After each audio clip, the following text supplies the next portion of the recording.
Hello, welcome to another GameCamp webinar. Today we'll be actually having another interesting session discussion. In this case, related to influencer marketing for gaming and apps company. A very interesting and quite new topic in the whole marketing area. So I think a very unique opportunity to get the unique knowledge for that specific topic. So let me actually invite to the stage our amazing speakers and panelists. So as the first one, let's invite MARION BALINOFF, who is actually influencer marketing consultant actually, and he has really strong experience in this topic. Hello, MARION. Thank you for coming. Marius. Thank you for having me. Thank you, everyone. Yeah, as Marius was saying, I'm an influencer marketing consultant. I've been working in influencer marketing for the past 7 years, and the last 4 of them in mobile gaming. So I'm quite excited to be here today. Thank you, MARION. And then let's invite to the stage LUKAS BARANOWSKI, who is growth manager at Reality Games. Hello, LUKAS. Thank you. Yes, thank you very much for the introduction, and it's a really great pleasure to be here today. Thank you. And then let's invite MARCIN from Reality Games as well, who actually, together with his colleague, they will be sharing their experience from their influencer marketing campaigns. Hello, MARCIN. Very nice to be here. Thank you for having me here. Thank you. So, and of course, me. So again, hello everyone, and as always, we of course encourage you to join that webinar at Slido. You just go to the Slido and then you add the GameCamp as the name of the event, and with that you can add questions that will be discussed after the presentations. Again, I think it's really unique opportunity to like all questions around the topics you would like to understand better in the area of influencer marketing. So again, go to the Slido and then GameCamp is the name of the event, and then you can add your questions for discussion. And then what is more, you can actually vote on the questions of other people as well. So with that, actually, we can not just answer all questions, but prioritize those ones that are most interesting and useful for everyone in that committee. And with that, of course, let's not spend more time on introduction. So let's invite MARION to the stage, and she'll be talking about how to properly set up your influencer marketing campaign. What is things to remember and to do to making sure that you actually you have it in the right way. MARION, the stage is yours. Thank you very much. Let me share my screen up. Perfect. I guess this is working. All right. So with this presentation, we'll learn how to set up your influencer marketing for success. Before we deep dive into it, I wanted to give a bit of intro about me. As I was saying a couple of minutes ago, I've been working in influencer marketing for the past 7 years. I started working at Upfluence, which is an influencer marketing software company where you can find influencers using keywords and using criteria. And so I was handling campaigns for dozens of clients in different industries, working with different types of influencers across social media. After that, I decided to move over to the client side, and I specialize in mobile gaming, where I worked at Social Point, 10 Square Games, and I'm currently now at WUKA as an influencer marketing consultant. And I've also decided to launch my own business in influencer marketing consulting, because talking with many people in the industry, I actually realized that not many companies were doing influencer marketing, and I thought it'd be interesting to launch my own business and be able to work with different companies and a lot of different mobile apps and games. Just a few numbers. Since working in mobile gaming, I've invested $7 million, generating more than 300 million views, generating 4 million new users and returning users, and reaching profitability. One thing to note is that I've only been doing influencer marketing on a performance basis. So I'm really into numbers, data, and profitability. Now let's deep dive into the presentation. So in this session, we will learn how to define your goals, plan and budget a campaign, select the right influencers, find the right influencers, set the right price, write a good brief, measure your performance, and then optimize your campaigns, the next campaigns. So let's deep dive right into it. First, you need to define your goals.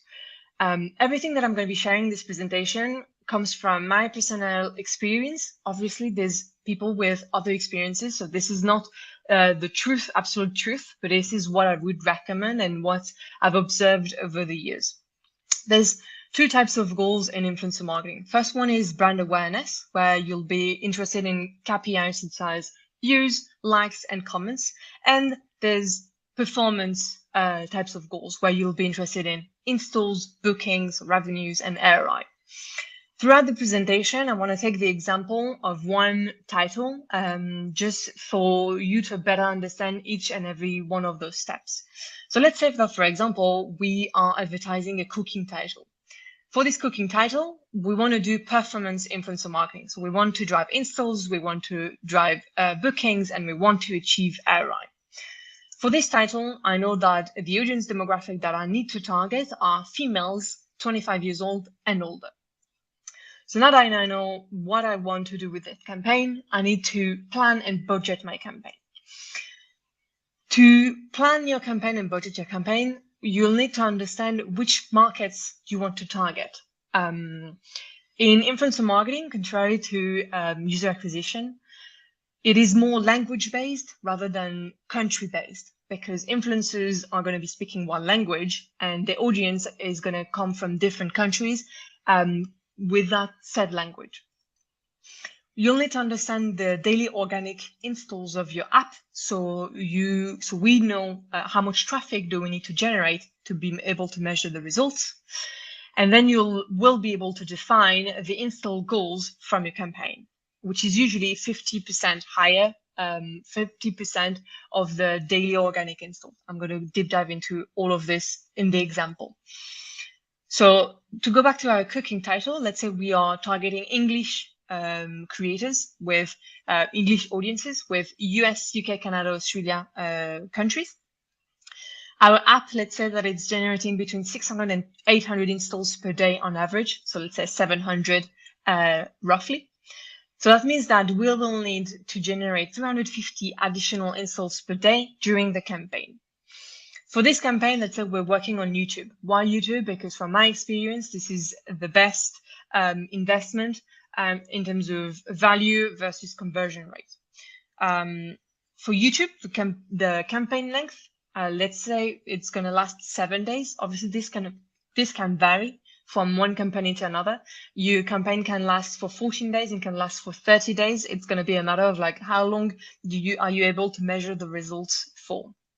So if the campaign is 7 days and we need to generate 350 additional installs per day, that means that total we'll need to generate 2,450 installs during the campaign. Now, once I know how much installs I need to generate, what I usually do is that I create different scenarios, pessimistic, medium, and optimistic, based on different conversion rates. Conversion rates from views to installs. So I see that I need at least 500,000 views if I have a pessimistic conversion rate of 0.5% to generate the minimum of 2,500 views, 1,000 installs, to be able to measure the campaign. Those conversion rates will obviously vary a lot from one game to another, from different influencers, from YouTube to Instagram, etc. But this is an example based on Instagram. On YouTube. Now that I know how many views I need to generate, I need to understand how much do I need to invest. In order to understand that, I need to understand on what aspect is the cost of the influencer based. It is going to be based obviously on the social media of the influencer. TikTok is going to be cheaper than YouTube, for example, but Twitch is going to be more expensive than YouTube. You need to also, like, the cost of the influencer is going to vary, obviously, based on the audience of the influencer. If most of the influencer's audience comes from the US, it's going to be more expensive than audience from the Philippines, for example.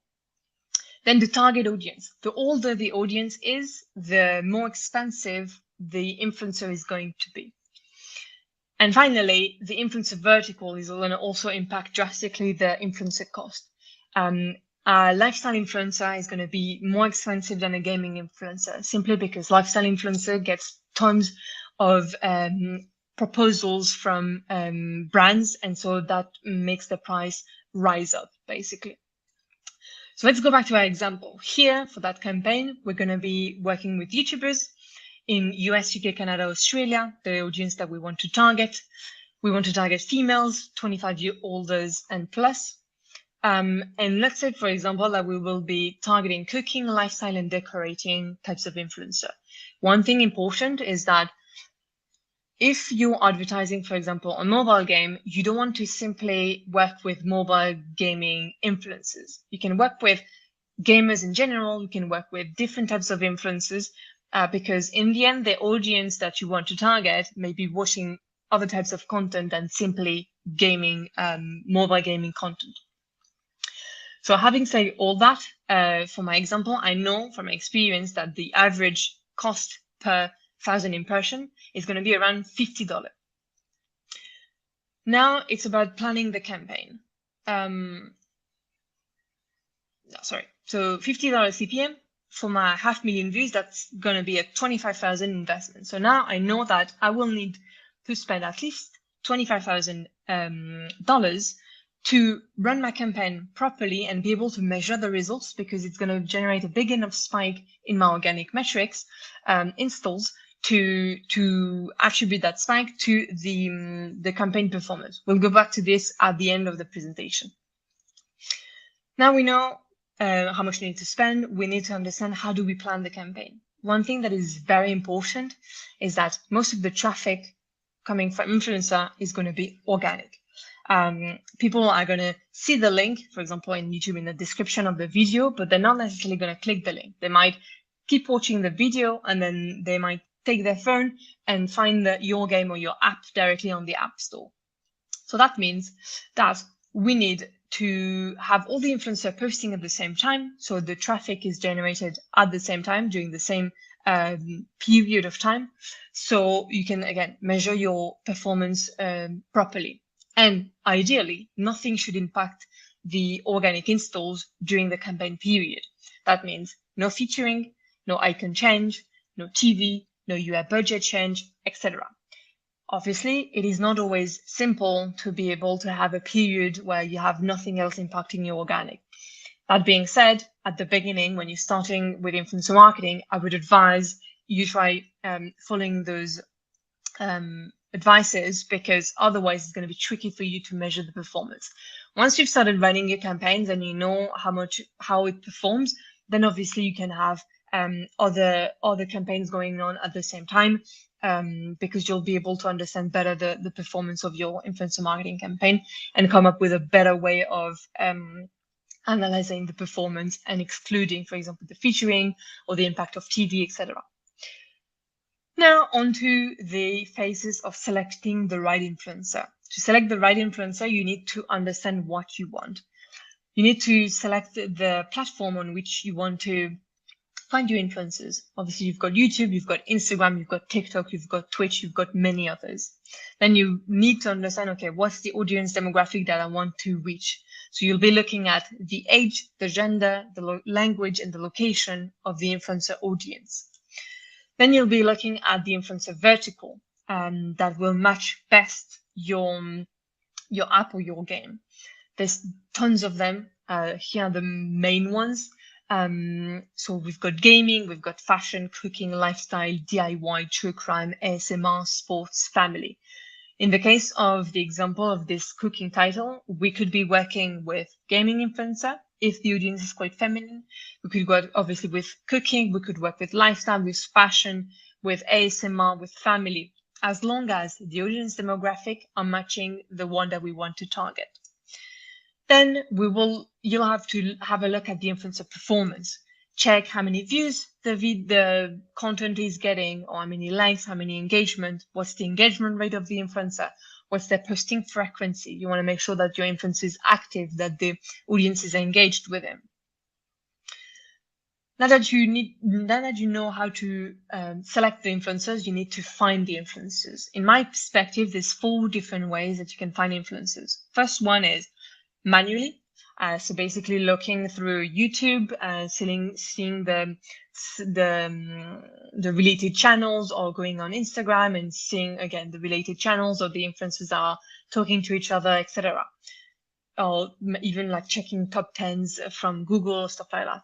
Then you've got self-service platforms, like for example, Affluence, like Matchmade, like Tracker, like any of those ones that can help you manage the campaign from A to Z, from finding the influencers to contracting them and seeing the results. You've got also multi-channel networks, so MCNs, who are basically representing influencers directly. And then you've got influencer marketing agencies that can reach out to any influencers, and that can also work as an extended part of your team. Now I wanted to deep dive into the advantages and disadvantages of each one of them, so you understand which might best fit your need. On the manual side of things, the big advantage is that there's no middleman. You're contacting the influencers directly, so you've got the best prices, and obviously you've got a direct communication line. However, on the downside is that it is going to be extremely time consuming. You're going to have to find the influencers manually. You're going to have to input their information into a spreadsheet, contact them through your emails, manage all the answers back and forth, negotiations and stuff. And also on the finance side of things, it can be complicated and really time consuming, because you might end up having to deal with hundreds of influencers, and in some countries the regulations are quite specific, and you might have to be aware of all of this to be able to pay them properly and respect all the regulations. On the self-service platforms, it is great because you are hands-on from beginning to end. As I was saying, you handle the search of your influencers, you handle the mailing to these influencers, handle the answers, the negotiation with them, you review the content, and you measure the performance using that tool. So that's great because you are aware of everything that's happening during the whole process. You have access usually to hundreds of thousands of influencers, and technically there's no hidden fees. You pay the license to use the tool, and then you pay the influencers for their services. However, the downside is, again, it is going to be really time consuming to find these influencers, contact them, manage them, sometimes even pay them. So that's a really good solution if internally you've got the resources and time to handle all those campaigns yourself. Then you've got the multi-channel networks, for example, Night Media, who's managing MrBeast, which is one of the biggest influencers. Those are great because you have the best prices for the top influencers. Obviously, they represent the biggest influencers. You are in direct communication with their managers, their agents, and it is also easier to do creative campaigns where you might want to create something more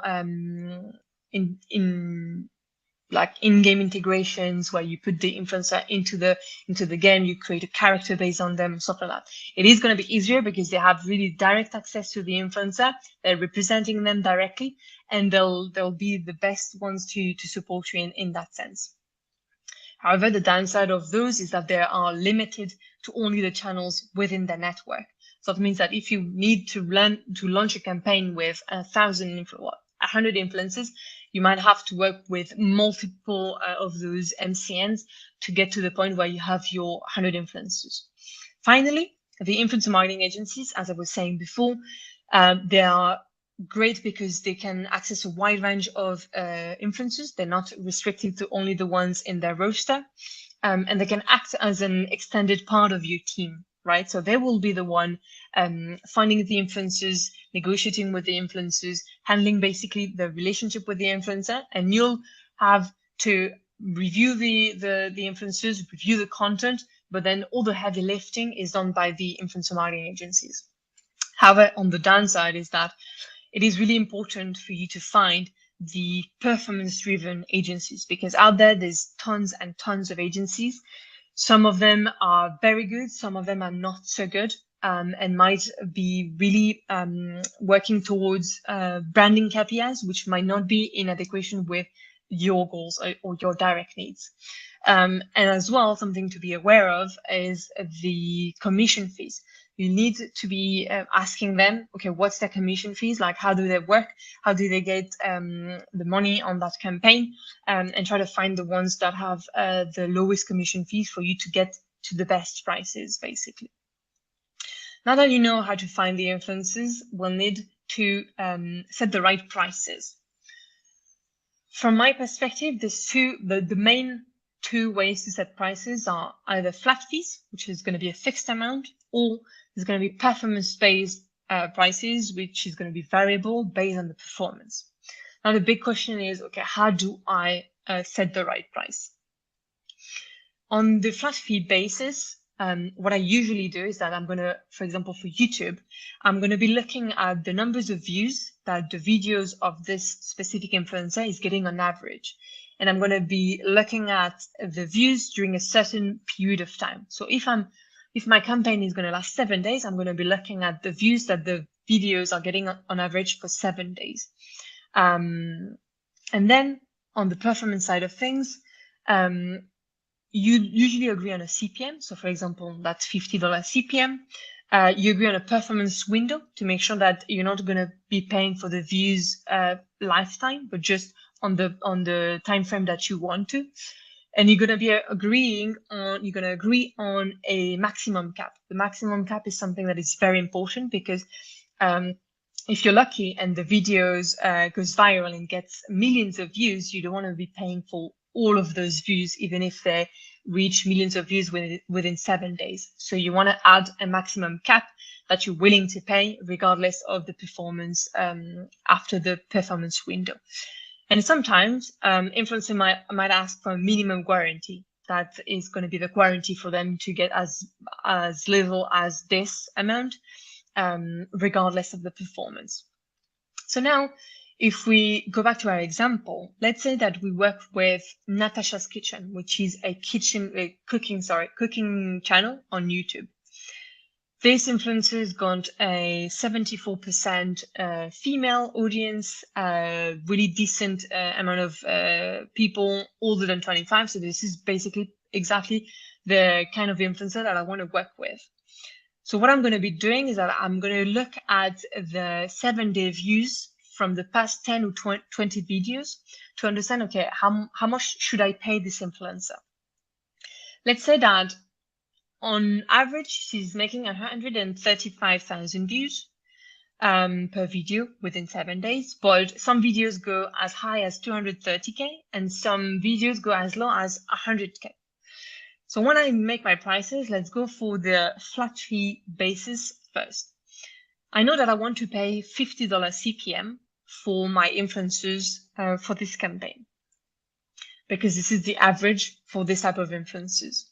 The influencer is making on average 135,000 views. So that means I'm going to be paying $6,750 for an integration in her videos. However, one thing to note is that I'm going to be paying this amount and I'm going to get a $50 CPM if she reaches 135,000 views. But if I'm unlucky and the video performs worse than her usual, I'm going to end up with a $69 CPM. However, on the brighter side, if I'm lucky and the video goes really well and she reaches 230,000 views or more, my CPM is going to be lower. So that's something that you need to take into consideration when you make your estimations and you make your offers. Make sure that you stay conservative because you never know how the video is going to perform. Obviously, what you can do is that you can, if you have one, for example, a gaming influencer, and you realize that the gaming influencer is doing Minecraft and Fortnite videos, and you realize that all the Minecraft videos are performing better than the Fortnite videos, then you can try to negotiate with the influencer to appear into one of the Minecraft videos. So that's some tips that you can keep in mind to make sure that you set the right price, and that's gonna be able to get you as close as possible to your $50 CPM. On the performance side of things, you know that you're going to be paying based on the CPM. So regardless of the amount of views that the video is going to make, you're going to be paying only $50 CPM. So the offer is going to look like that. It's going to be $50 CPM on a 7-day performance window with a 15,000 cap. Why 15,000? I'm looking at the high-end estimations. I would be paying 11,000 if the video reaches the highest amount that she usually reaches within 7 days. So that means that usually what I do is that I offer a maximum cap a little bit higher than the maximum numbers of views that the channel is making on average, to incentivize the influencer in maybe releasing a video that is going to be making even more views than usual. So I get even more views for this campaign. And then the minimum guarantee, in that case, 4,800, which is based in my case in the lowest estimations of views, in order to make sure that even if the video doesn't perform really well, I'll still hit my $50 goal. Now that we know how to set the correct price, onto the brief, how to write a good brief. There's 3 simple rules to follow from my perspective. One is to keep it short. Influencers get hundreds of briefs. They get hundreds of deals from brands. So you need to catch their attention, and it needs to be short to make sure that they actually read everything and follow your recommendations. Then go straight to the point because of the exact same reason. And finally, it must be visually appealing.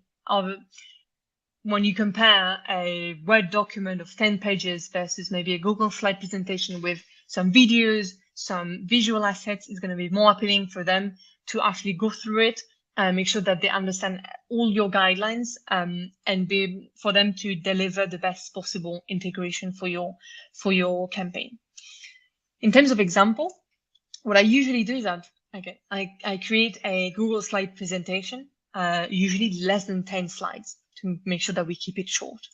Then I list the video details. So I put the posting date. When do I want the influencers to go live? I add the integration length. Usually when I work with the influencers, I do integrated videos. So it's going to be a 60-second to 90-second integration within the influencer content. It is, in my perspective, the best value cost for performance, because the audience is used to the influencer content. That's what they want to see. And if you release a full dedicated video on your game, on your app, the audience might not be as interested, and then the video is not going to drive as many views as usual. So that's why I do integrated content. You want to add the placement, whether you want it at the beginning, at the end, in the middle. Usually I ask for the integration to be within the 25% of the video, 25%. And obviously the campaign goal, like what do you want out of this integration? I want to generate downloads. Then you explain the requirements. Okay, I want the influencer to play the game. I need you to show some gameplay on screen. I need you to add a call to action to download the game using the link in your description. I want you to add a reminder at the end of the video so people are reminded of the sponsor and they don't forget about you. I obviously add all the talking points that are presenting the game and that are presenting the upcoming events that you might add the live ops. I add a list of do's and don'ts. So, for example, use your own words. Don't just read the talking points. Don't show any kids, any minors in your integration, because sometimes the legal teams are quite strict and they don't want to have any minors in the sponsored content. Avoid any buzzword that might not seem super genuine.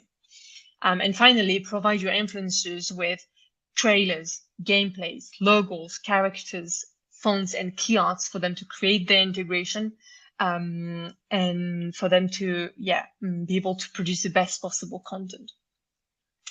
Finally, how do we measure the performance? If you've never launched campaigns before, I think this is going to be the easiest way for you, and that's what I was explaining at the beginning. So here we've got the daily organic installs in the US for this title, cooking title that I was mentioning at the beginning. During this period of time, we've got our influencer campaign from X date to X date. Before that campaign, influencer marketing campaign, I'm going to be taking a training period to which I can compare the performance. So basically, I'm going to compare the daily installs during the campaign period with the average installs on the same days during the training period. And basically, the uplift is going to be the campaign performance. Now, if you want to have an understanding of what's the individual performance, you can check the influencer share of the tracked traffic, and you can apply it to the total organic traffic to estimate the influencer's individual performance. It's not going to be 100% accurate because it is going to be a lot of tracked traffic, but that's going to still give you an understanding of the performance of your campaign and of obviously each influencer individually. Finally, how do you optimize your next campaign? What's really important is to investigate. Look at your results from all possible angles. Look at your CPM, for example. If you haven't reached profitability, which might be the case most likely with your first campaign, you want to try to understand, okay, how much should I've had pay per influencer to reach profitability? Is this CPM realistic, or is it really too far from reality? In terms of audience demographic, if you check per influencers individually, the ones that were profitable, maybe all of them had the highest percentage of audience older than 25 or 35 years old. So deep dive into the audience demographic to try to understand, okay, what's performing best for your game, for your app, what's converting to payers. Then obviously look into the influencer verticals. The more influencers you work with, the better, because it's going to give you more data to work with, and that's going to help you draw conclusions. If you see that you've worked with 5, let's say, cooking channels, maybe not for this example, but for your game, you've worked with 5 cooking channels or 10 cooking channels, and you see that none of them is anywhere near reaching profitability, maybe you can tell yourself that cooking might not be the right vertical for your game. And finally, obviously, you're going to have to look into the video integration. This is not going to be really fact-based. This is more going to be a matter of like a feeling, but you can look into the integration. Does the influencer shows enough gameplay? Does the influencer shows himself or herself with their own phone playing the game? Does the influencer seem excited? How genuine is the integration? How well integrated into the whole video is this? So all of this is going to help you optimize your campaigns and iterate to be able to reach your goals and reach profitability on an ongoing basis. So that was pretty much it for me. I don't know if you've got any questions. I think we'll have a Q&A at the end where I'll be happy to answer any of your questions. Thank you very much. Thank you, Marion, for a great presentation. Actually, we are quite a few questions already, so I think there will be some really interesting topics to talk about in the Q&A and discussion part. So please stay with us, of course. Again, thank you. And now let's invite to the stage LUKAS and MARCIN from Reality Games. They will be talking about what they have learned based on quite a lot of influencer campaigns they did for their games. Guys, the stage is yours. Thank you very much. Yes, thank you, Marion, for a great presentation. I think everyone can learn a lot from it. And together with Marcin, we will cover the topic of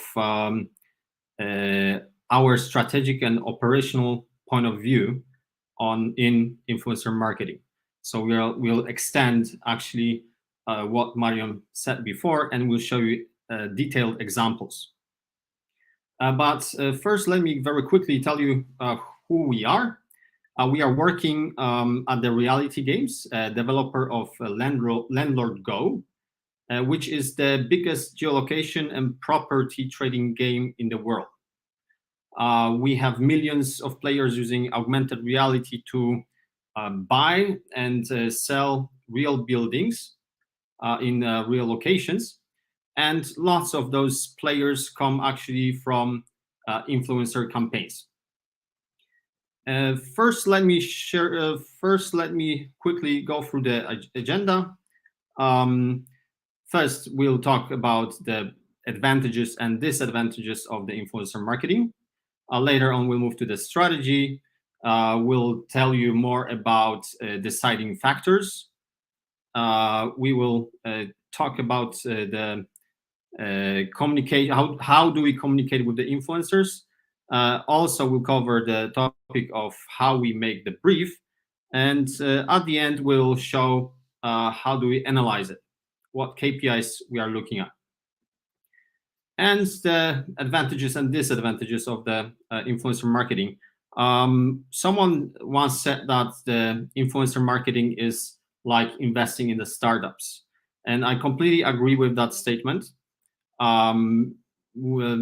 If you invest in, if you hire, let's say, 10 influencers, then 3 of them will go above your expectations. Let's say they could even cover all the costs of the whole campaign. Then you would have 2 to 3 influencers that meet your expectations. Then you will have 2 influencers that are just okay, and the rest of them will not provide much results.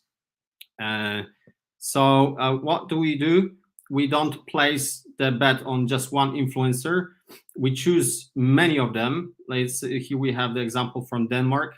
One of the reasons is that influencers tend not to post the videos for many unknown reasons. Yeah, because someone didn't have, someone got, let's say, coronavirus or something like that. So remember, don't place a bet on one influencer. And next, doing UA and the influencer marketing together is a good way to optimize and maximize your goals.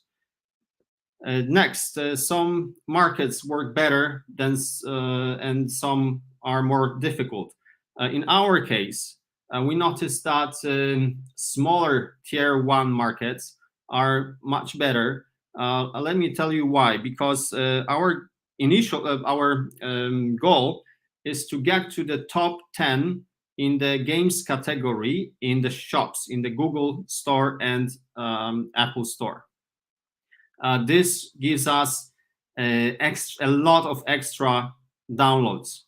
That's why we choose smaller markets and more, like, let's say, wealthier markets where we can count on that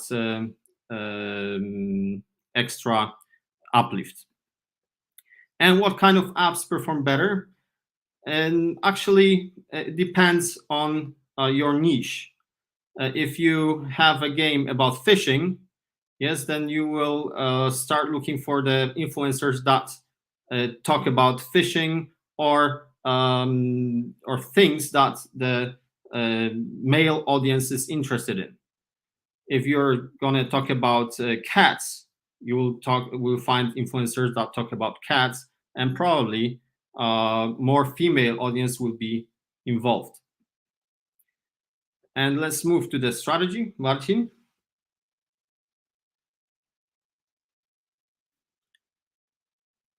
You're muted.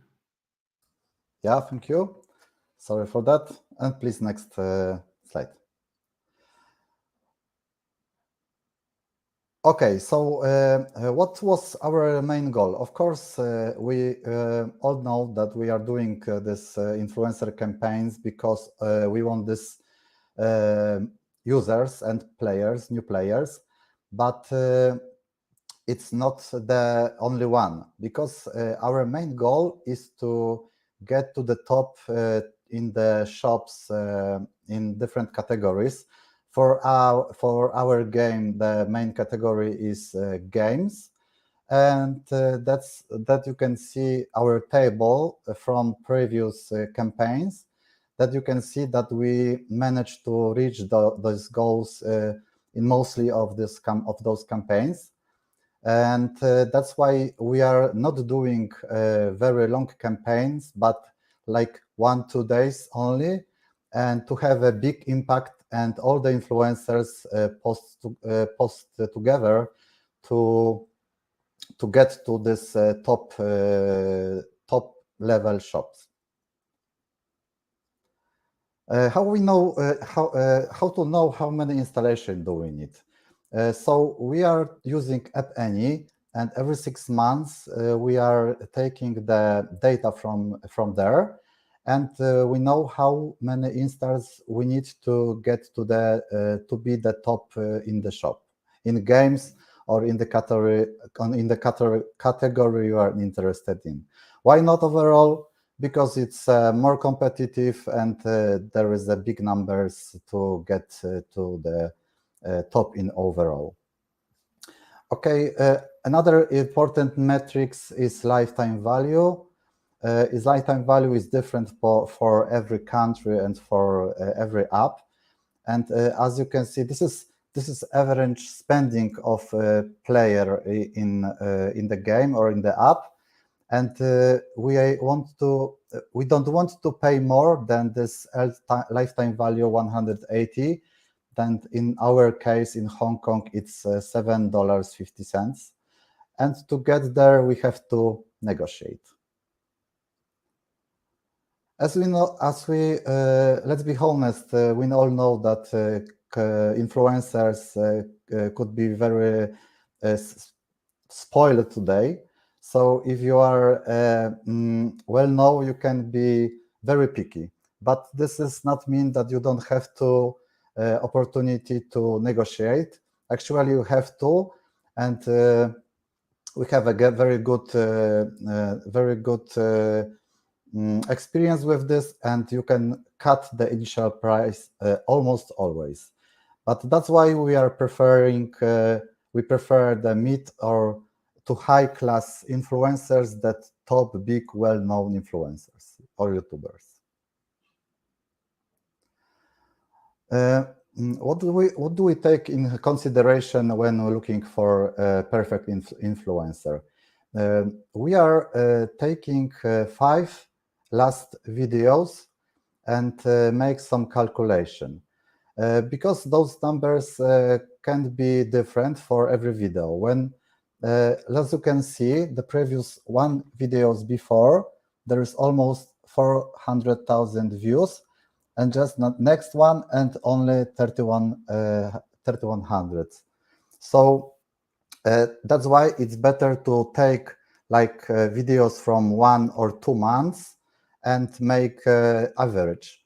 And we are using likes, views, in dislikes from these 5 previous videos to calculation. And I will show you the calculation later.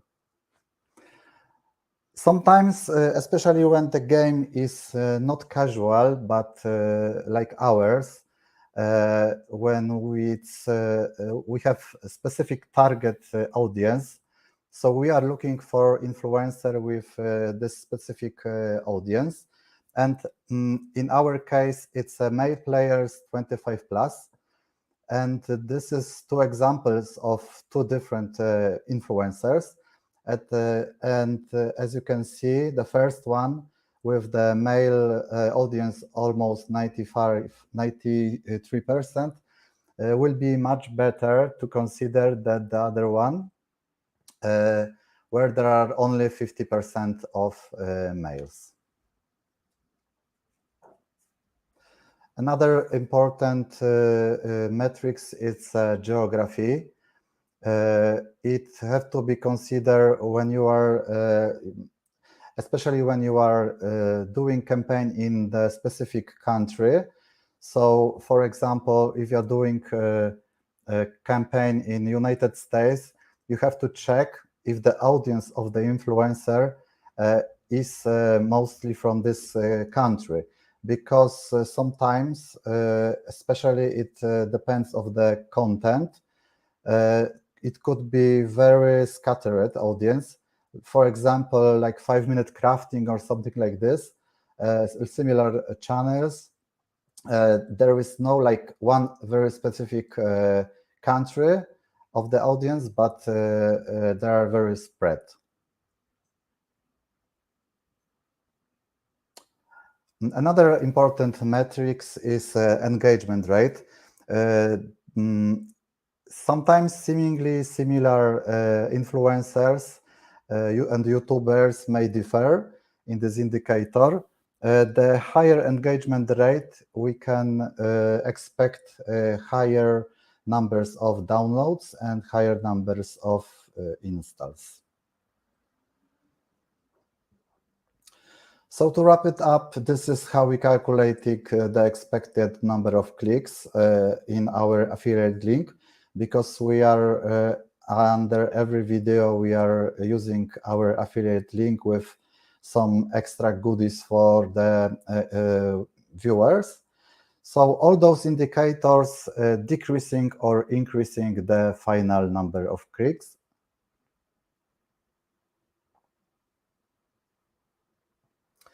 We know that all this calculating and asking the influencers about the data could be very problematic and sometimes takes time. So we've created our custom software called FatBerta, and it is a Python script that can give us back we can give them indicate some keywords and it can give us back the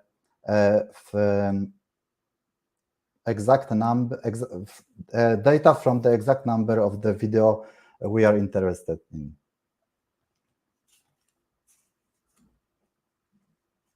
All right, so thank you, Marcin. And now we are going to show you a little bit more factors that might affect the performance of the campaign. So the first of them is the role model. As we know, influencers are people who influence others, but amongst them, there are people with greater talent to convince people to do what they want. And we are looking for such people. One of the examples could be the guy in the top. His name is Mekavi, and only he is responsible for 16,000 downloads. He was just saying, just download the game through all the integration. And our CPI in this case was 2 cents. So he did really great results. Another factor that we look at is the influencers should make the professional videos. The better quality, the better results of our campaign. And I think this is my favorite one, gamification. We learned that if we ask the influencers to encourage their audience to take part in the competition, we have much better results in our return on ad spend. In this case, we like to offer some really attractive reward for the audience. They compete, and they at the end, they after let's say a week or two, they can win in this example PS5.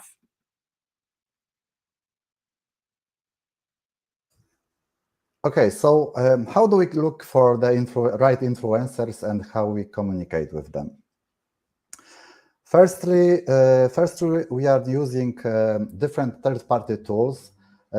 In our case, it was Ninja Outreach, but it's very easy to use. You can just filter the influencers and get the list, but it has some cons, of course.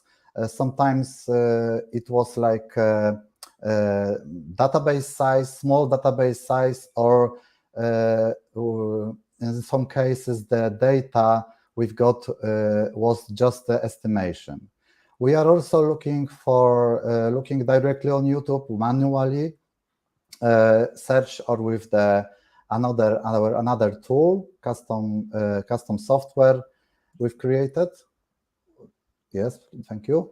And it's just also a Python script that we can input keyword we are interested in, like in our case, for mail, let's say it's automotive, and we got the results from directly to Google Sheets. This is like our marketing funnels looks like, and it's pretty straightforward. In the beginning, we are just sending emails and doing follow-ups. Then after the first contact, we are trying to get first price, get free slots, and geography and demography, of course. Then we go into negotiation, signing the contract, and video production, quality check, and finally video publish and future analytics. Back to Lukas. Marion mentioned importance of the brief. We also have one. And first of all, yes, it should be as short as possible and as clear as possible. The most important is that we don't force the creator to, to show exactly what we want. We'd like him to show it in his own way, because the audience want to watch the influencer, not 10 minutes advertisement. And one of the factors here is that we tell the influencer that our game is very unique, is very successful, and convince him that his audience will love it, and that the audience will fit to our game. If we succeed in this, then we can expect a much higher conversion. And also part of the brief should be a manual. To show what we actually would like to, some parts we would like to show in the ad. The reason is that it helps us with the onboarding. It increases the onboarding up to 70 to 80% even. So it's very important for the influencer to highlight best game features and show a little bit of the gameplay.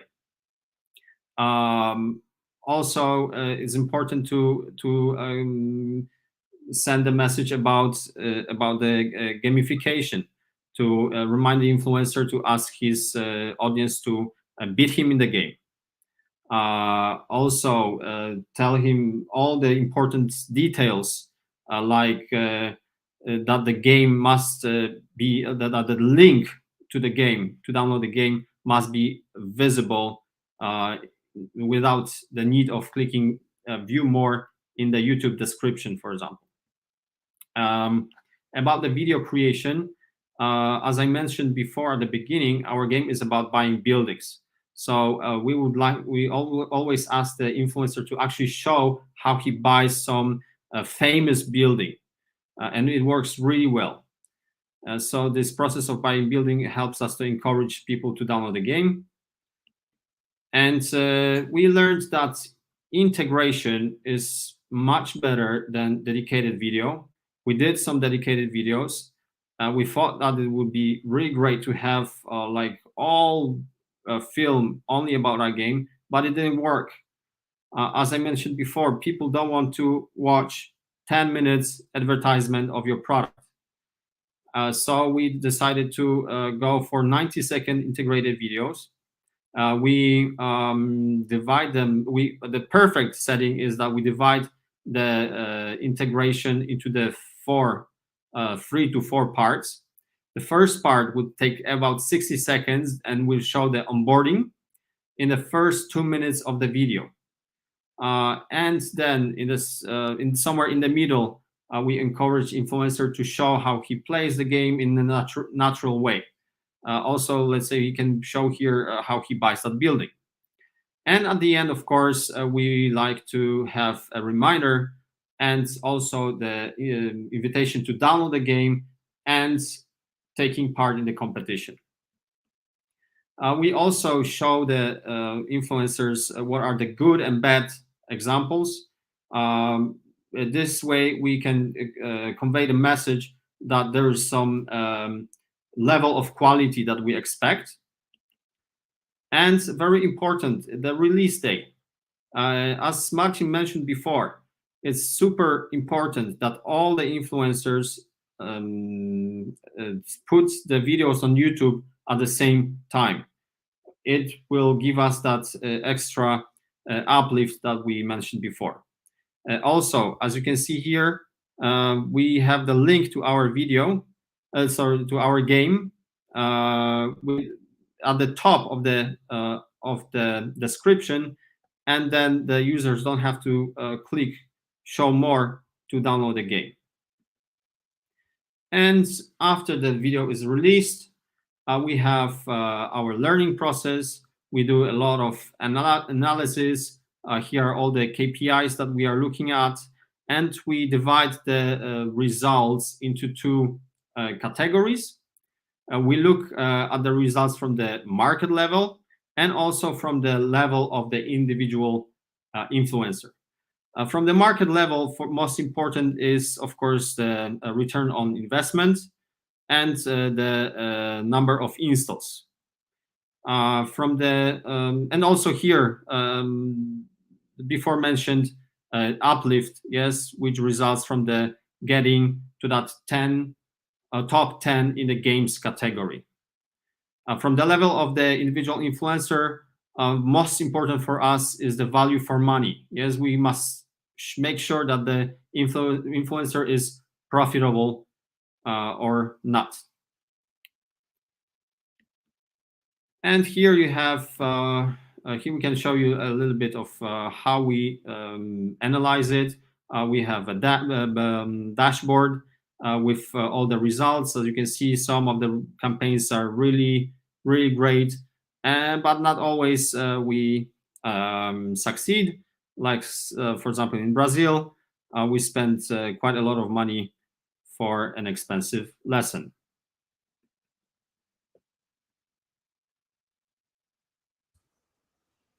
But this is not only talking, but it was our journey through almost 350 videos we've done all over the world. And as I mentioned, we did it from the scratch. So implementing our own calculations, our own indicators, and custom software. At the end, I would like to introduce you, invite you to check our newest project. This will be the connection between Landlord Go and Reality Metaverse, letting users earn passive income from our own cryptocurrency and NFT.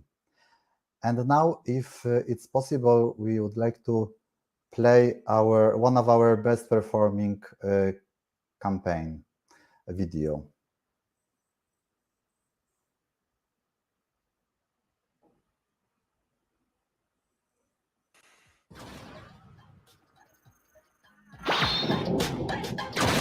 Thank you to Landlord Go for sponsoring today's video.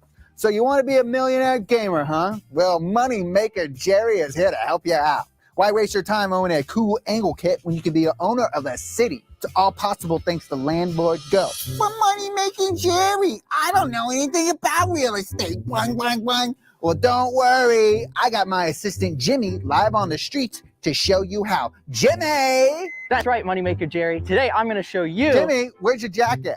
Oh, I don't want to wear it. Put on the jacket, Jimmy. But it's too big for me. We're professionals, Jimmy. Put on the jacket.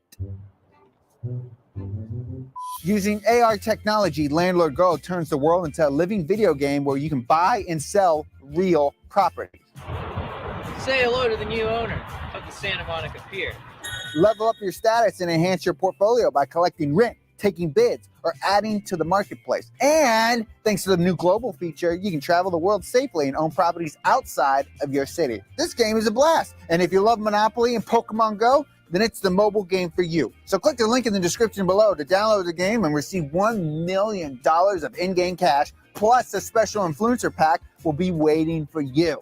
Support the brands that support Donut so we can keep making even more fun shows. See? Money Maker Jerry just made you a millionaire gamer. You're welcome.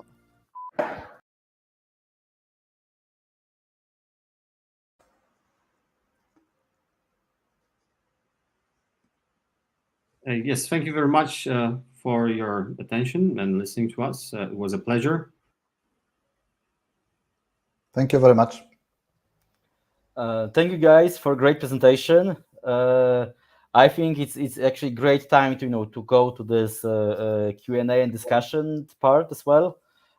So hello Marion again, and we have quite a few good questions for today. So I think it would be really interesting to see your review on that.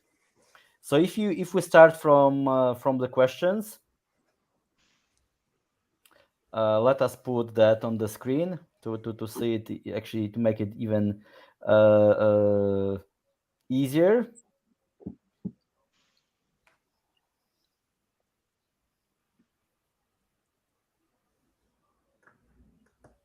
Yes. So we see the questions, maybe starting from the first one that had the highest number of votes. Does influencer marketing make sense for small company, or we just focus? We should focus just on that once we get to the specific scale. Yeah. So if I'm small app or small game, does it make sense for me, or like should I go there once I really kind of exploited all other ways to grow the audience and the base? So maybe Marion, maybe you can start from you. What is your view on that? I would say that you should definitely get started as soon as you can, if that's something that you think can work for your game or for your company, for your title. It really doesn't depend on the size of your company. It's more going to be about, okay, how much do you need to invest to actually be able to measure the results, and whether or not you have that budget available. But as soon as you can, if you have the budget, you should start, because there's no barrier in terms of sizes of your company, at least in my perspective. And guys, what is your view on that? Yes, I agree with Marion. You should start with influencer marketing if you have the budget. I would go for the smaller markets first, and do the trial campaigns in very cheap tier 3 markets, and then go forward to the bigger ones and more expensive ones. And that actually, it kind of actually moves us to kind of some like the next question: are there markets where influencer marketing works better than in other markets? Like Marcin, maybe could you elaborate a little bit about that? Sure, of course. Like every market, there are always differences between markets. Sometimes some of them works better, some of them works worse. But you have to firstly to know your target and to know your audience, and then you have to check the markets best for you, and start on the markets where this audience is the best for your application or game. And Marion, what would be your view on that? I think what makes a market perform better or worse than another one is going to be the price in this market and the competition. Meaning that most people want to acquire users in the US. So we know that US audiences and US influencers are going to be more expensive, and there's going to be a lot more brands out there trying to do influencer marketing in that market. So that makes it maybe work a little bit less than, for example, a smaller market, I don't know, like Italy or a near European country. So it's more about that. I mean, I think influencer marketing can work in every market. It's more about do you have the LTV, for example, if we're taking the example of games, is your LTV in that said market high enough for you to acquire users through influencers in those markets? Because again, the US are going to be expensive, so you need your LTV to be quite high. But if you look at, again, Italy or Spain maybe, or even LATAM, your LTV might be high enough for you to acquire users in those. And the good thing is that competition in other markets might be lower, and that also means that the market is less saturated and the engagement rate of those influencers is much higher. The US, in my perspective, tends to be the market with the lowest engagement rate, because people see tons and tons of ads and integration with influencers. And when you look at, for example, you do influencer marketing in Africa, in that continent, you'll see that the engagement rate is much higher. But then you need to also compensate with the LTVs of your app or your games in those countries. But in this case, like following on that, are there like any specific markets that you cover quite often in your like new campaigns? Like, and probably we can divide it for like the bigger ones and smaller ones. Yeah, I mean bigger companies that you are kind of doing the consultation for, like the smaller ones. Do you see kind of any I would not say maybe rule, but any specific schema, like who is more like the focus for like the bigger campaigns? What markets are more like for smaller ones? So from my experience, most of the companies that I work with actually want to target still tier 1 geos, so English speaking audiences. But it is true, as Lukas and Marcin were saying, that they've been targeting users in a lot of different geos, and I think it can add a lot of value, because that allows you to scale, to spend your budget and reach still profitability in countries that might not be as expensive and as competitive. I think it's just a matter of understanding the clients or the company's goal. Where do they need to acquire users? Are they only focusing in tier 1 geos? Are they open to tier 2, tier 3? And based on that, then you can tailor your influencer marketing strategy. Łukasz, would you like to add something in this case? Yes, of course. I would even name some markets that work better for us. Yeah, it's for us. So they are tier 1 and tier 2 small markets, usually European or to give you an example, let's say Netherlands, Czech Republic, or Hong Kong.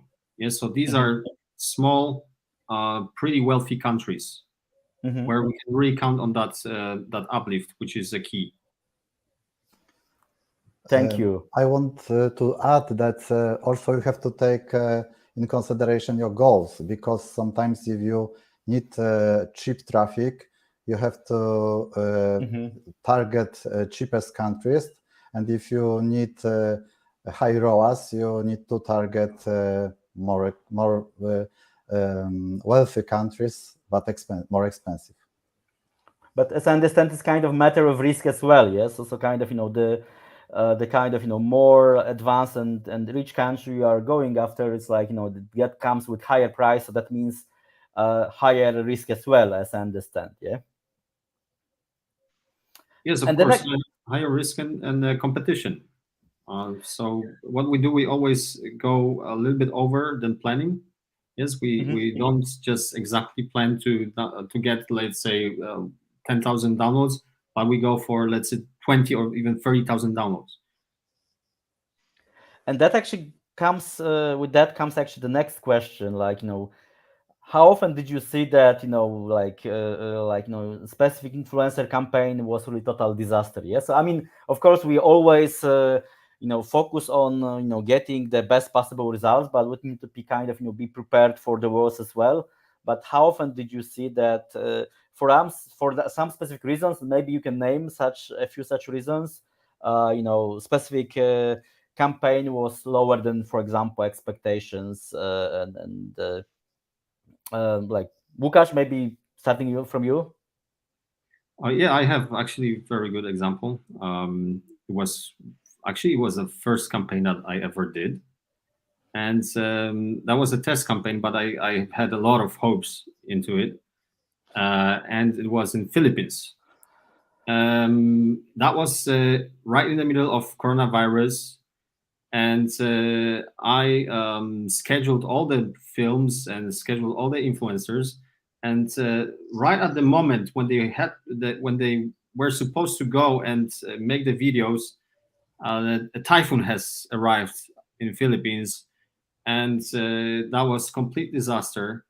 Not only in terms of the disaster itself, but also for our campaign, which failed, and yeah, and yes, that was because I understand, like, during the typhoon, people had better things to do than downloading the game. Yeah, so exactly. Okay. And Marion, would you like to add something? Sure. I mean, I've run many different types of campaigns, and I've had many experiences where things went the wrong way. But over the years, you start understanding why it happened, and you make sure to anticipate. So first thing that can happen is, okay, you had to spend, let's say, 50K, but in the end, some influencer, as I think Lukas was saying, they get coronavirus, or they move apartment, or they've got a birthday this weekend, and so they can't post at that time. And so in the end, this can hurt your campaign because you're not going to get enough traffic, and then if you don't get enough traffic, you cannot measure properly your campaign. So in order to anticipate that now, I usually book 20% more influencers in terms of budget than the budget that I have, because I know every time there's going to be people dropping out. So that's one thing that you need to take into consideration. One other thing that can also happen is that you work with a few influencers, and then you realize that the video that they've posted really underperform. If they underperform, you get less traffic, you can measure your results properly. So one thing that is also good to take into consideration is that the more influencers you can work with, the better, because you limit the risk. As they were saying at the beginning, you don't place your bet on one single influencer. You work with many of them, and out of those, some will outperform, some will underperform, but at least it mitigates the risks. And then another example that I had in mind of a campaign that went really wrong is that I was working with MrBeast, or one of probably the biggest YouTube influencer at the moment. And we had created an in-game character for him when I was working at Social Point. So we created a dragon for him, and we had the campaign planned for Christmas a couple of years ago, I think a couple or 3 years ago. And probably 3 days before the campaign went live, we had created, obviously, the dragon that was themed with Christmas. All the live op was around him. Everything was themed again around Christmas, and 3 or 2 days before the video was supposed to go live, I received a call telling me that the video won't go live because Jimmy, MrBeast, doesn't like the video. And we were like, Bob, we've been working on this for 3 months, so how do we make it work? And they were like, yeah, well, no, there's no chance that we can release the video because Jimmy, MrBeast, really doesn't like it, and if he doesn't like it, the video won't end up on his channel. And so we learned the very hard way that never, when you create something in the game, never theme it around one specific event in time. So if you want to do something around Christmas, make it winter, not Christmas, because if it's after Christmas that you get, and it's winter, then it's still working, right? So try to anticipate that. Obviously, maybe add clause in your contract to make sure that you can get some sort of compensation, because in the end, all the team had to work extra time on Christmas time to make it work for the release of the video a few weeks after that. So yeah, things that you need to have in mind, try to anticipate. Basically, when working with the influencer, the one advice that I would give is that imagine everything that could go wrong and anticipate everything, because most likely things will go wrong. Maybe not all of them, but if you anticipate some of those aspects, then you'll be able to make sure that you can find solutions, even if it's the last minute. But Marion, in this case, you mentioned this influencer, but and that, I think it's like touching the next question, like like, how we can really, like, do influencers care only about money, or like there are any other ways to kind of, influence them, compensate them, or like, have some agreements, or like in some way they just got used to just get money, and that's usually what they really care about, and there's not much we can do really about that. Yeah, so from my perspective, the sad truth is that money is the ruler of everything. Most of the time, they will only care about money. But if you find influencers that by luck or because of your research actually like your game and enjoy your game, then that's great, because the integration and the content that they will release will obviously be much more genuine. And also when working sometimes with the bigger influencers and you want to try to create like a really good campaign around it and make sure that it is as genuine as possible, you can try to make some research and try to understand, okay, what's important for that influencer? What do they like in life? I remember working, I don't remember which influencer was it, but we were doing some NGO causes. I think it was with children in Africa. And so that was a cause that was really important for the company. And we actually noticed that the influencer was also donating a lot for one specific cause about a specific disease, because one of his friends had this disease. And we actually suggested to raise money for that specific cause, to help raise awareness and raise money through the campaign. So it was like, okay, you people download the game and you do whatever action in the game, and for how many people are actually doing that, will match that amount into dollars to donate to the charity of your choice. Okay. So that's also ways that you can try to involve the influencers, but to be fair, it's not always working. And Marcin, Lukasz, would you like to add something to that? Yes, we was trying to do something like a revenue share deal. So our proposition for the influencers was that if the video and the campaign will perform well, he possibly can get much more money than this flat rate. But I have to tell you, it wasn't worth it. So everybody just wanted this flat rate. And to get money in their hands. It's just easier and easier to understand the value, as I understand. Yes. Lukasz, would you like to add something? Yes, I had one case in which after making the video, the influencer really liked our game. So for some time, he was posting on his Instagram the short videos of his gameplay, just for coins. Yeah, so from not for money, but for coins from the game. Okay, good idea as well. Yeah, thank you. And maybe Marion, if you could touch like the next one, like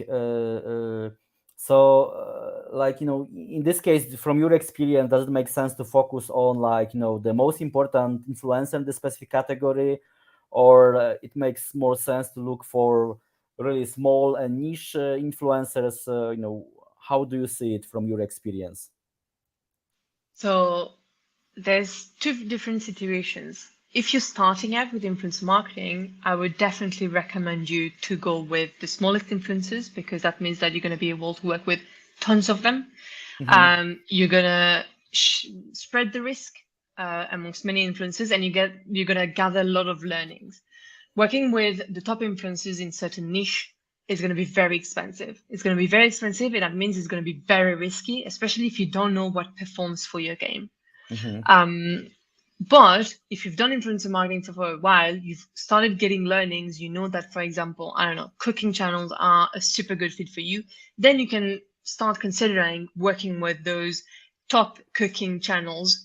But again, it's going to be risky because it's going to be one big investment on one single influencer. And in influencer marketing, when you look at two channels that are on paper exactly the same, so same content, same audience demographic, same performance, then the videos can, the performance of each of the integration can perform drastically differently. So never take anything for granted. And once you're going to be working with one big influencer, even if cooking channels are a really great fit and they all work, maybe that one big influencer is not going to work. So try to make sure that you do everything in your power to maximize that campaign. So for example, if you've got gift links or gift codes, try to add this into your campaign. If you can create a giveaway with that influencer, add this to your campaign. So people are even more engaged, and you make sure to generate as much downloads, as many downloads as possible to lower the risk as much as possible. Because sometimes like tickets to work with the biggest influencers are very high. We're talking like 500,000 for some of them. So it's a very big risk. I see. Łukasz, would you like to add something? Yes, of course. Going for the niche is depends on the product, yes, on your game. But even though we have like our game is hardcore and our game is about investing and so on, we noticed a very interesting thing that people who watch videos about food tend to download our game. So that's very interesting. We don't know yet why, but food lovers love investments, apparently. Yes. So also about choosing the influencers. Yes, it's good to choose smaller ones. And we noticed that the ratio between the subscribers and viewers has very high influence also on the performance of your ad. The higher the ratio, the better, and you can notice that only in the small, like not really small, but like those influencers that just started not a long time ago. Yeah, so let's say if he's got 10,000 subscribers and he's got 9,000 views per video, this is your influencer. I see. And like I think like we with Marion we discussed it like I think some time ago, that topic, like this influencer marketing doesn't make more sense for like doesn't make any sense for like games with niche and narrow audiences, or it makes more sense for broader audiences. How does it go from your experience? So it definitely makes sense, whether you have a niche audience or not. The only difference is your capacity to scale. So I work, for example, at 10 Square Games, where they have a fishing title. So that was funny because Lukasz, you mentioned a fishing game before. So we've got a fishing title where you fish around the world. And so the audience for this game is very niche. We're talking about males, 35, 45 plus, that are interested in fishing and potentially outdoor activities. And so for this game, influencer marketing worked very, very well when you worked with fishing influencers, campers, hikers, and stuff, and sometimes like even hunters and stuff like that. But there's not that many influencers that are covering those topics. So once you've worked with all of them, you can work with them again. But that means that at some point, you're not going to be able to scale your budget drastically unless you expand to other geos, which is also possible. But it's not going to be endless, as if you were as if your audience was, I don't know, males 18 plus, because male 18 plus, you can reach this audience through many different types of influencers. So that's the only difference that I see, your capacity to scale. But in any case, there's definitely, your audience is definitely watching content from influencer somewhere. You just have to find where. And Marcin, would you like to add something? What is your view on that? I think it's because it depends of how narrow is the audience and how deep is the niche. Yes, because like Lukas said, our game is also like with our own audience and some kind of niche, and our experiences with influencer marketing is quite good. I see. Yeah, so it's just defining that well is just probably like the broader that's kind of easier to start with, and it's like easier to go deeper with that. And like, you know, if we go further with that,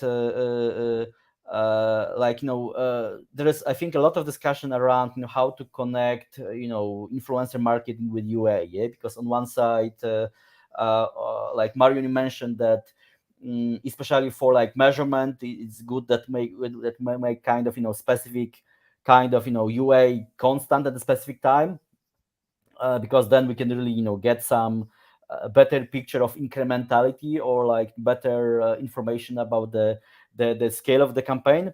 On the other hand, I understand, like we discussed it quite a few times, that, you know, in many cases it's around, you know, organic traffic, it's around, you know, getting even sometimes to the rankings. You know, sometimes if you have some influencer campaign, then like even bigger UA campaign makes more sense, because then it's sometimes easier to get to those rankings. How what is your view on that from your experience? So to me, as long as you understand how your campaigns are performing, and you're managing to analyze them and analyze the performance, it is great to have both influencer marketing and user acquisition. Why? Because I see on a regular basis, and when we do a big push in influencer marketing, you see all the KPIs. Most of the KPIs in user acquisition drop, like CPI drops, because you know, obviously, like, people see a lot more of your game out there, and so it is easier to acquire people. Then also, like, mentioning like those bigger types of campaign, when we worked, for example, with MrBeast, we really did a 360 campaign. So we updated the icon on the store to match, for example, the dragon of MrBeast. So the people would have a full user funnel, you know. And so we were also using MrBeast likeness that we had negotiated, obviously, in user acquisition. And so we could, you know, create all this hype around this collaboration, which made it work really well, and also helped in user acquisition. But I'm curious also to hear about your guys at Reality Games, what you think on the topic. I think agree with you. Lukas is the UI specialist, so he will be more. Okay, thanks, Marcin. Yes, I agree with you. The influencer marketing could be actually the great boost to the UA, to the traditional UA. Yes, they can just, if very often you just need only a extra downloads to get some more organic views, so that influencer campaigns can really greatly support the UA campaigns, especially in the more difficult markets. Yeah, as you said, the awareness about the game increases, and that CPI goes lower. Thank you.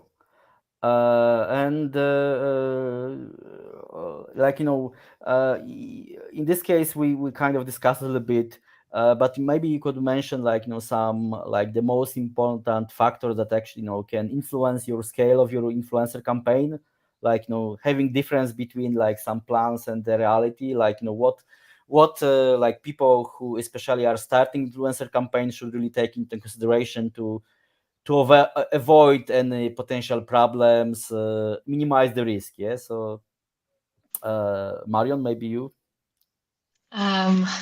There's obviously many things. I think what's most important is make sure that the LTV of your game in the markets that you're targeting is adequate to the price that you're going to be paying the influencers based on the conversion rate. For example, the ones that I've shared that can give you an estimation.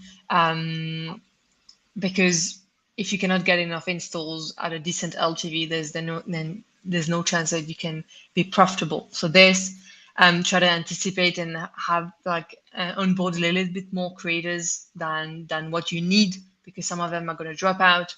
Be sure that your brief is clear. Yeah.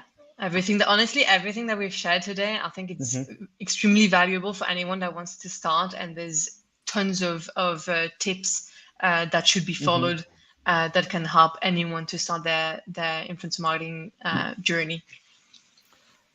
And guys, do you have anything in mind that wasn't really touched yet? Yes, it's creations, it's a time of posting, it's a lot of different factors that can make campaign better or worse. And I would say also the market changes, the geopolitical situation in the world, the weather, like in my case, yes, the weather you cannot predict the earthquake or the typhoon. But what is, in my opinion, very, very important is a good analytics team, so you can understand really what's happening, and all the data that you collect is correct. This is a game changer. Especially to making sure that you are not repeating the mistakes, if you have any, like for the future, as I understand. Yes. And actually, yes. Yes, I think everybody we did bad campaigns, or so it's better to learn from it. Yeah, let's keep it like a learning process from these bad campaigns, and trying to avoid this mistakes in the future. Yes, better to learn actually on mistakes that other people made than repeat those same mistakes. Exactly. One last advice from my side is it's going to be a process. You're not going to reach profitability most likely within your first campaign. So just keep investing, keep looking at your metrics, keep iterating, keep optimizing, and you'll probably get there. But it's going to be a process. So just don't give up easily on this. And then actually, let's maybe combine like those last two questions into one. Like how ready are actually influencers to customize the message? Are you giving them the freedom to kind of customize that message in their production videos, or you just trying to push on them some specific message, or are you just focusing to do some stuff in their production, like contest or any stuff that will probably on one side increase the engagement, but on the other side probably increase the price and effort connected with that specific influencer campaign? What is your view on that? Maybe starting from you, Łukasz.